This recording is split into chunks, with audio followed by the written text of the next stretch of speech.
Ici et maintenant, 24 heures sur 24, sur Internet, ici et maintenant.com. Vous êtes à l'écoute de la radio Ici et Maintenant sur 95 de FM et sur l'internet ici-et-maintenant.com. Monsieur Abbassi, écrivain et historien, est avec vous les derniers samedis de chaque mois de 23h à 7h du matin. Son site internet davidabbassi.com. Abbassi A2B-A-S-I. Ici et maintenant, 24 heures sur 24, sur Internet, ici et maintenant.com. Cette nuit, mes chers amis, nous sommes quoi? Nous sommes le samedi.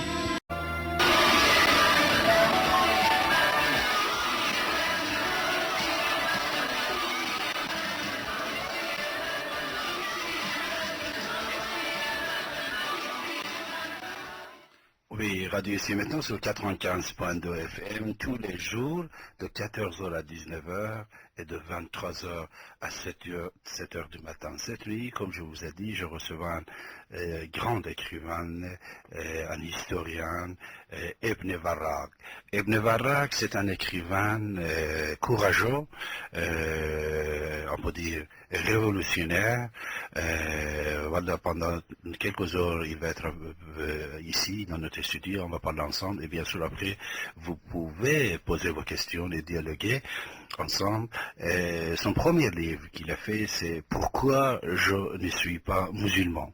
Ce bouquin était fait en anglais d'abord, traduit en français. Publié par l'Âge d'Homme et bien sûr traduit par les autres traducteurs, par exemple en persan ou dans certaines langues indiennes.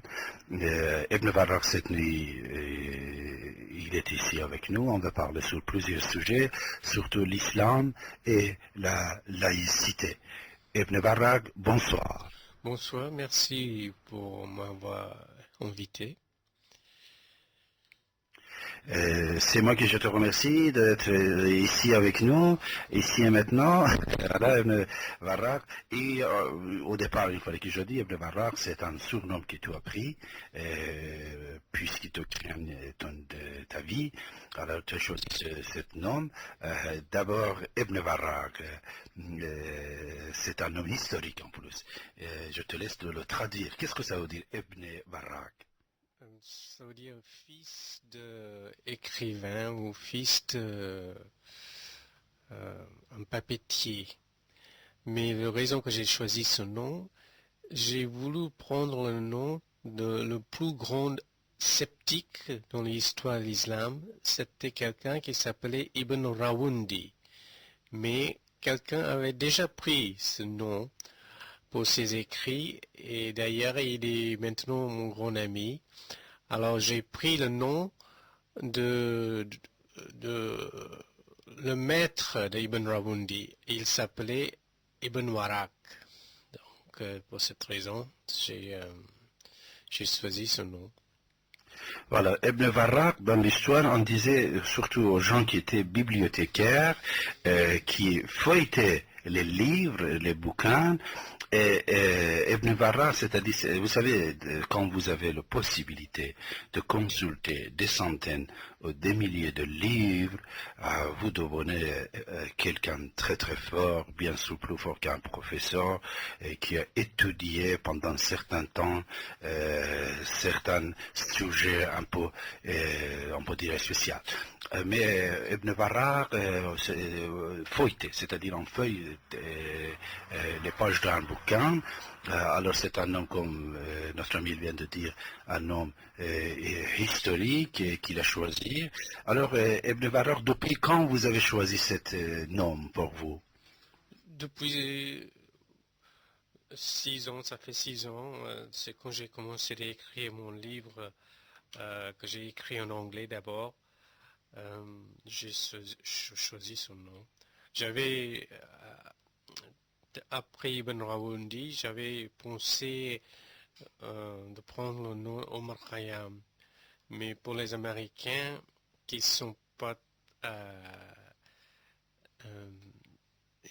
qui n'ont pas beaucoup de connaissances, et comme mon éditeur est américain, ils pensaient que c'était pas assez assez sérieux. Ils pensaient que c'était trop léger parce que pour les Américains, Omar Khayyam, c'est souvent le nom de restaurant iranien. Alors, il ne connaît pas l'écrivain, le poète, le sceptique Omar Khayyam, l'Iranien. Donc, j'ai choisi Ibn Warak. On peut dire, Ibn Warak, vous, d'abord, avant d'entrer dans vos idées, dans tout ce que vous avez écrit, on va parler un peu de vous, pour que nos amis ils vous connaissent un peu mieux. Vous êtes qui? Vous venez d'où d'abord? Bon, je peux pas trop révéler les détails, malheureusement, parce que c'est pas seulement moi-même, c'est ma famille. Je dois protéger. Je suis né dans une ville en Inde, mais j'ai passé ma jeunesse au Pakistan. Et après, j'ai fait beaucoup mes études en Angleterre. D'abord dans les écoles secondaires et après dans les universités britanniques. Qu'est-ce que vous avez étudié? À l'université d'Édimbourg, j'avais fait persan et l'arabe et histoire de l'art. Et après, à l'université de Londres, j'ai étudié philosophie analytique occidentale. Alors, le titre de votre premier livre, c'est Pourquoi je ne suis pas musulman. Ça veut dire, je crois qu'en vrai, on devait le nommer Pourquoi je ne suis plus musulman. C'est-à-dire, vous étiez musulman, vous n'êtes plus. Oui, c'est vrai, plusieurs personnes m'ont demandé pourquoi j'ai choisi ce titre. Pour les mouvements libres penseurs en Angleterre et aux États-Unis, c'est très facile à repérer. Pour moi et pour les libres penseurs américains et britanniques, c'est une référence à l'œuvre de Bertrand Russell. Il a donné un discours, je crois c'était en 1925 à peu près, et le titre de ce discours était Why I am not a Christian. Pourquoi je ne suis pas un chrétien. Alors, on a repris le même titre et on a mis musulman au lieu de mettre chrétien. Donc, et c'est pour ça. Et c'est vrai, en effet, dans le livre, je parle des raisons pourquoi je ne suis plus un musulman. C'est vrai.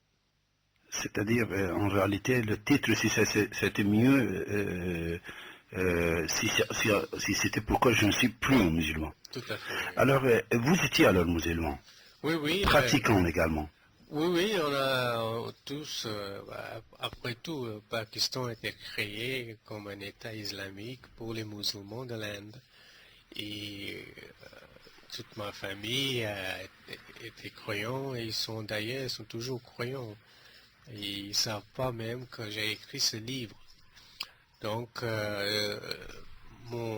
mes premiers souvenirs d'enfance, c'est d'aller étudier le Coran dans une école coranique.